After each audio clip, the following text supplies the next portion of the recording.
La science en 5 minutes. Aujourd'hui, les bases de la stoichiométrie. D'abord, qu'est-ce que c'est que la stoichiométrie? C'est un sujet que nous allons approfondir en STE. Mais avant d'aller se lancer dans des concepts beaucoup plus ardus qui incluent entre autres la célèbre notion de mole, je veux faire un bref aperçu avec vous des notions de base. Donc d'abord, qu'est-ce que la stoichiométrie? C'est une question de quantité. À vrai dire, l'objectif de la stoichiométrie, c'est de rester proportionnel, c'est-à-dire de modifier une recette, ou si on préfère une équation chimique, dans le but de toujours garder les mêmes coefficients, soit les mêmes réactifs pour donner la même quantité de produits, mais tout en restant proportionnel à la recette. Donc justement, en parlant de recette, prenons une recette très simple de crêpes. Cette recette-là inclut une solution de œuf-lait et une solution de farine. Je sais que dans la réalité, on peut rajouter plusieurs ingrédients, mais gardons le concept simple. Si je vous dis que la recette de base inclut 400 ml de solution œuf-lait et 200 ml de solution de farine et que ça donne toujours 10 crêpes, vous souhaitez avoir 20 crêpes. Je déduis donc que vous avez compris qu'il fallait doubler la quantité d'ingrédients. Cette quantité-là sera donc de 800 ml et de 400 ml de farine. Si à l'inverse, il vous arrive un pépin, dans votre réfrigérateur, vous avez moins de solution d'œufs et de lait et vous avez moins de farine. Vous vous rendez compte que finalement, il y a eu une diminution. À vrai dire, les quantités ont toutes été divisées par 5. Ça implique donc que vous aurez donc 5 fois moins de crêpes, ce qui inclut au total 2 crêpes.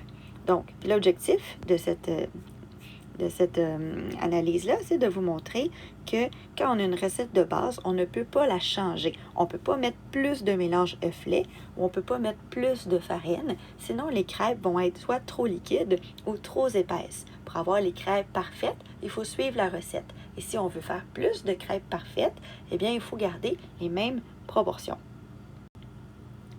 Si on prend une équation chimique, on regarde d'abord les coefficients. Vous aurez reconnu par la présence du O2 côté réactif que c'est une équation qui fait partie de la grande famille des combustions, mais par la présence du glucose également en réactif, on comprend qu'on est spécifiquement dans une réaction de respiration cellulaire. Si on regarde cette équation-là, on comprend qu'il y a un coefficient de 1. Ensuite, nous avons 6 oxygènes, et dioxygène plutôt, et comme côté produit, on a 6 gaz carboniques et 6 molécules d'eau. Il faut donc comprendre que normalement, si je souhaite avoir, c'est la question 1 qu'on nous pose, si je souhaite avoir 6 molécules de CO2 produites, ça implique une certaine quantité de molécules de glucose. Et là, je te demande combien de molécules de glucose. Évidemment, c'est telle quelle la recette que tu produis. Donc ici, tu me répondrais, ça donne 1, madame, puisqu'on suit la recette. Génial. Si finalement, après coup, tu réalises que tu souhaites avoir 18 molécules de gaz carbonique, tu comprends donc que tu viens de tripler ta recette de base. Donc, toutes tes molécules tripleraient, mais dans cette question-ci, on te demande combien de molécules de glucose, simplement. Donc, tu appliques la même règle fois 3 et tu obtiendrais donc que tu as besoin de 3 molécules de glucose pour arriver à tes fins. Combien de molécules d'eau sont nécessaires pour former 2 molécules de glucose? Alors ici, tu comprends que pour avoir 2 molécules de glucose, tu vas avoir à doubler ta recette. Si tu doubles ta recette et que tu veux savoir combien de molécules d'eau tu vas former, tu doubles également les produits et tu obtiens 2 molécules de H2O. Voilà. Et finalement, on te dit si tu veux former 3 molécules de gaz carbonique. Donc, 3 molécules de gaz carbonique, ça implique donc que tu viens de diviser ta recette par 2. Allons-y. On divise la recette par 2 Mais oh non, on arrive avec 0,5 molécules, ce qui est impossible. On ne peut pas avoir 0,5 molécules, donc dans cet exercice-ci, ce serait impossible à déterminer. Ce que je veux te faire remarquer avec cette équation-là, c'est que parfois les coefficients, c'est-à-dire 1, 2 et 1, dans ce cas-ci, ne veulent pas nécessairement dire la même chose. En effet, si on observe, le 1 ici représente un atome, tandis que le 2 représente une molécule. Et que combiné, ça donne à nouveau 1, mais une molécule. Donc, lorsqu'on va multiplier une recette, par exemple, dans ce cas-ci, on fait l'opération de la multiplication par 2. On multiplie les coefficients, mais on ne modifie pas les mots de vocabulaire. Donc, ça devient 4, mais comme on était au départ avec des molécules, ça s'appelle toujours, bien évidemment, des molécules de dihydrogène. Donc, on modifie les coefficients, on ne modifie pas le mot de vocabulaire qui suit. Et on peut appliquer cette proportion-là de plusieurs manières. Donc, on pourrait faire comme par ici, tu le constates, fois 24, ou encore faire la même chose avec l'opération ici, fois 102, qu'on referait autant réactif que côté produit. L'important, c'est qu'en stoichiométrie, tout soit proportionnel.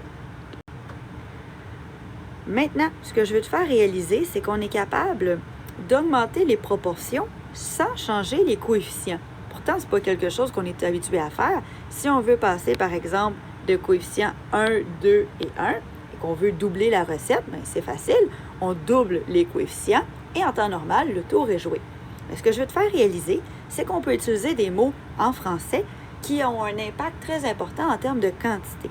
Observe bien ici, si on passe de 2 molécules à 2 douzaines de molécules, tu comprends donc qu'on vient ici de faire l'opération x 12. Cette opération-là, on l'a vue grâce au mot en français douzaine, mais les coefficients n'ont pas du tout changé. Donc ça va être un petit ajout, un petit déclic qui va être très important à faire lorsqu'il va venir le temps de passer en mode STE, puisque c'est ça qui va se passer. C'est qu'on ne touchera pas aux coefficients devant notre recette chimique ou devant notre réaction chimique. On va juste rajouter un nouveau mot. Et ce mot-là, au lieu d'appeler ça 2 molécules qui devient 2 douzaines de molécules, ou encore 2 centaines de molécules, où on viendrait de multiplier notre recette par 100, on va utiliser un nouveau mot de vocabulaire qu'on va éventuellement appeler mol. Et ce mot-là, une mol, va représenter une énorme quantité. Pour l'instant, je ne t'en dis pas plus. L'important, c'est de tout simplement comprendre qu'on est capable de garder le même coefficient, donc c'est-à-dire par exemple 2 partout, mais d'augmenter de façon magistrale la quantité de chacun des réactifs et donc par conséquent de chacun des produits, tout simplement en changeant le mot français qui suit le coefficient. Voilà la petite conclusion de la stoichiométrie. C'est donc de bien comprendre que pour la stoichiométrie, on modifie les quantités de réactifs et de produits proportionnellement. Donc ça, c'est très important. Et que ce qui va nous aider, c'est la lecture bel et bien des coefficients ou encore du mot français qui va suivre le coefficient. Voilà, j'espère que ça t'a aidé. Passe une belle journée.